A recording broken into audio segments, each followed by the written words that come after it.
Bonjour et bienvenue dans cette vidéo consacrée aujourd'hui à l'outil cartographie d'acteurs. Une cartographie d'acteurs, c'est un outil qui permet de documenter et de problématiser un contexte à partir d'une lecture par ses parties prenantes.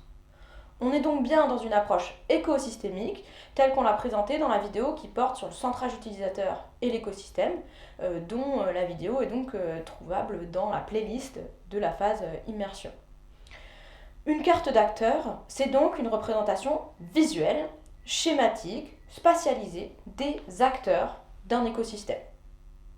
Cette cartographie d'acteurs, elle permet d'abord de comprendre l'existant, l'état actuel de la situation et les acteurs qui la composent. Elle permet donc de contextualiser le service ou l'action publique dans un monde complexe et elle permet, dans un troisième temps, de décentrer une vision purement centrée utilisateur pour comprendre les interactions, mais aussi les interdépendances entre une situation et des acteurs qui la composent directement ou indirectement. Et donc, elle permet, dans un quatrième temps, de commencer à problématiser un point de vue, voire de commencer à identifier un ou des acteurs centraux sur lesquels centrer la proposition de services et de politique publique. Pour construire une cartographie d'acteurs, il s'agit dans un premier temps d'identifier quels sont les acteurs critiques de votre écosystème. Premièrement, il s'agit d'identifier les acteurs au sens large du champ. Si on prend le cas d'un CCAS par exemple, on va s'intéresser non pas seulement à l'action du CCAS, mais à l'action sociale de façon plus large, ou bien à la précarité, ou bien à l'accompagnement des familles. Si on prend l'exemple de Vélib qu'on a pris dans les vidéos précédentes, il faut donc considérer non pas la location de vélo, mais le déplacement urbain. Dans quelles activités et à quel moment est-ce qu'on se déplace pour le loisir, pour le travail, qui influence directement ou indirectement notre mobilité urbaine. Deuxièmement, on va s'intéresser aux acteurs qui ne sont pas spécifiquement du domaine concerné, mais qui vont être impliqués directement ou indirectement dans le temps de vie que l'on est en train de considérer. Par exemple, si on prend le cas du décès d'une personne, eh bien, on va avoir sa relation avec les services publics de l'état civil, peut-être la gestion des retraites de la personne qui est décédée, mais autour de ça, on va avoir évidemment toutes les personnes qui vont être concernées, par exemple des entreprises de pompes funèbres, par exemple la famille ou les amis qui vont aider, qui vont entourer la personne à ce moment difficile qu'est le décès d'un proche ou d'une proche. On ne parle donc pas que de liens avec l'État et les acteurs de l'État, mais bien des acteurs du temps de vie qu'on est en train de considérer. Troisième élément qu'on va regarder, ce sont ce qu'on appelle les solutions alternatives actuelles, qu'elles soient publiques, associatives ou marchandes. Et donc, ce sont ce que les gens font à l'heure actuelle pour résoudre les problèmes ou les questions, les enjeux auxquels ils et elles font face. Si on prend toujours mon exemple de Vélib, en face, si on veut, en alternative à Vélib, on a les vélos personnels, les trottinettes électriques, les vélos en libre-service de Uber, etc. Mais aussi les bus, les métros et taxis, la marche à pied, etc. Tous les éléments qui vont permettre de remplir un besoin et qui sont satisfaisants ou pas, éventuellement pas satisfaisants, et donc votre proposition va pouvoir répondre à ces enjeux. L'enjeu de la cartographie, c'est donc de ranger visuellement, organiser visuellement ces éléments de façon à pouvoir en avoir une lecture problématique. Il s'agit ensuite d'organiser cette liste d'acteurs et de structurer l'information visuellement pour en faire sortir des éléments pertinents, et donc il faut problématiser. 4 façons de problématiser visuellement. Premièrement, ordonnancement thématique, c'est-à-dire qu'on va ranger spatialement, visuellement, les acteurs selon des variables. Type d'usager ciblé, statut juridique, fonction, type d'intervention de l'État, type d'action menée par les acteurs, etc. Par exemple, une équipe de designers suédoise s'est intéressée au traitement du cancer par radiothérapie pour les enfants. Ce traitement, il est en effet assez stressant pour les tout petits. Ils sont laissés seuls dans une salle avec une grosse machine, ils ne doivent pas bouger, ils ne comprennent pas, ils sont évidemment en habit de médecin, ils ont froid, à tel point qu'on a besoin parfois de leur donner des tranquillisants, voire de les anesthésier complètement, ce qui est évidemment lourd et dangereux pour les enfants, et lourd et coûteux à mettre en place pour les équipes soignantes. L'objectif du projet, c'est donc d'améliorer ce processus pour réduire le stress des enfants. Et donc, après des entretiens et des observations, l'équipe de designers produit cette cartographie que vous devriez voir apparaître sur l'écran et qui est donc une cartographie thématique des acteurs concernés par la situation. On voit ainsi apparaître plusieurs niveaux d'information. Premier point, l'enfant est au centre. Or, on se rend compte que toutes les explications du processus sont faites aux adultes, les soignants et les parents. Deuxième niveau d'information, la nature des acteurs, qui vont être de la famille, du personnel médical, des enseignants, des copains, mais aussi des fondations autour. Et donc on voit bien qu'il y a toute une série de personnes autour de l'enfant dans sa vie, pas que dans son traitement, dans sa vie en général. Troisième point, le niveau d'influence de ces acteurs sur le stress des enfants. Et donc on voit au centre les plus influents et à l'extérieur les moins influents. Au centre, on a bien la famille et puis les médecins, l'équipe soignante.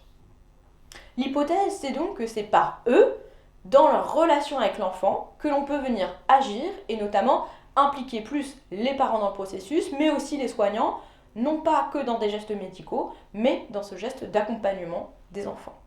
Deuxième mode de cartographie possible, une cartographie temporelle. Toujours dans cet exemple de projet, l'équipe de design a ensuite, ou en parallèle, produit des cartographies temporelles sur le déroulement de la radiothérapie pour les enfants en identifiant 3 temps. Un temps avant de préparation à la maison, un temps pendant de traitement à l'hôpital, et puis un temps après, retour à la maison après le traitement par radiothérapie. Ici, vous avez donc un extrait de la phase pendant, c'est-à-dire ce qu'il se passe à l'hôpital pour réaliser le traitement. La carte montre bien qu'à chacun de ces moments, l'équipe a cartographié précisément les acteurs en interaction avec l'enfant et donc qui il faut associer et quand dans le processus de traitement. C'est l'ensemble de ce travail de recherche et de cartographie qui a permis à l'équipe de proposer une solution fondée sur un parcours qui est global et qui touche ces différents acteurs à ces différents moments. L'enfant, les parents et l'équipe soignante.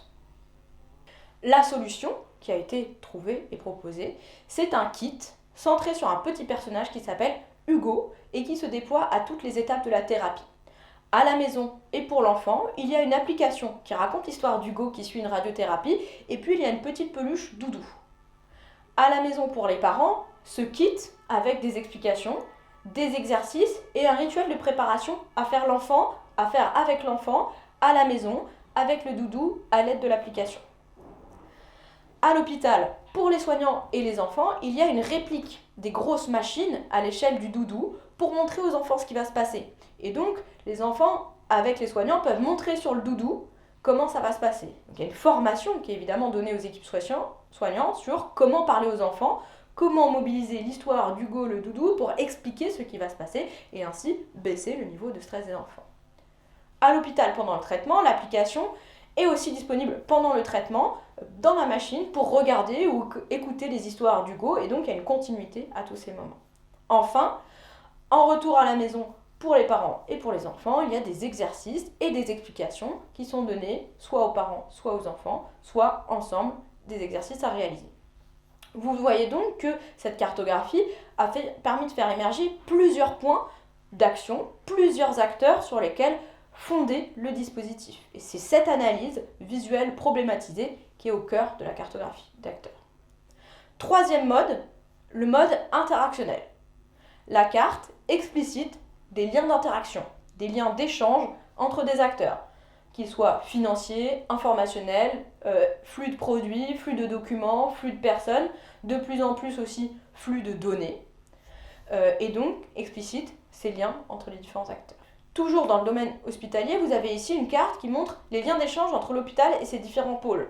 À l'extérieur, donc flux de matériel, flux économique, flux d'information et flux de travail.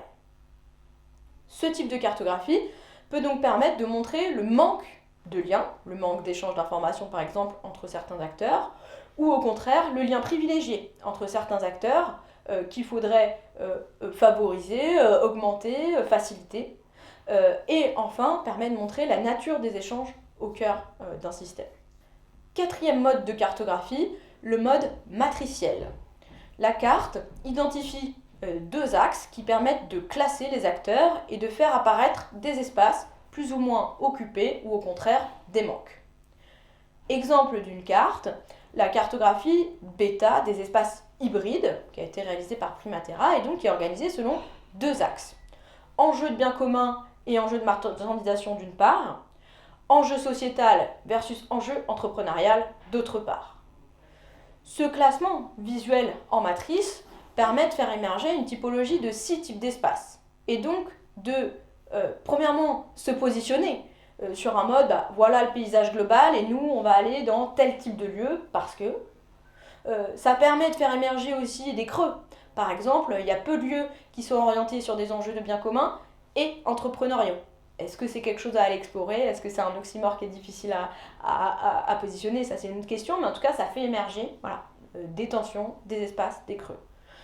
Troisième point, ça fait émerger donc des creux et bien montrer qu'une dimension n'est pas traitée et peut-être qu'il serait nécessaire, souhaitable de traiter. En conclusion, cette cartographie, elle doit vous permettre de bien comprendre l'écosystème dans lequel vous allez évoluer pour vos projets et commencer à suggérer des champs d'exploration, des espaces dans lesquels vous pouvez penser intervenir. Ça vous permet également de comprendre quels sont les acteurs que vous allez devoir embarquer pour la réussite de votre projet, comme on l'a évoqué dans la vidéo sur la notion de service et celle à venir sur la cartographie de valeur. Enfin, évidemment, c'est un travail en progression. Vous allez commencer par cartographier un certain nombre d'éléments et peut-être que votre cartographie va se complexifier avec le temps ou que vous allez réaliser plusieurs cartographies selon plusieurs thématiques et plusieurs besoins. Alors, l'ensemble des ressources et des liens sont inscrits évidemment dans la description et je vous souhaite à bientôt pour une nouvelle vidéo.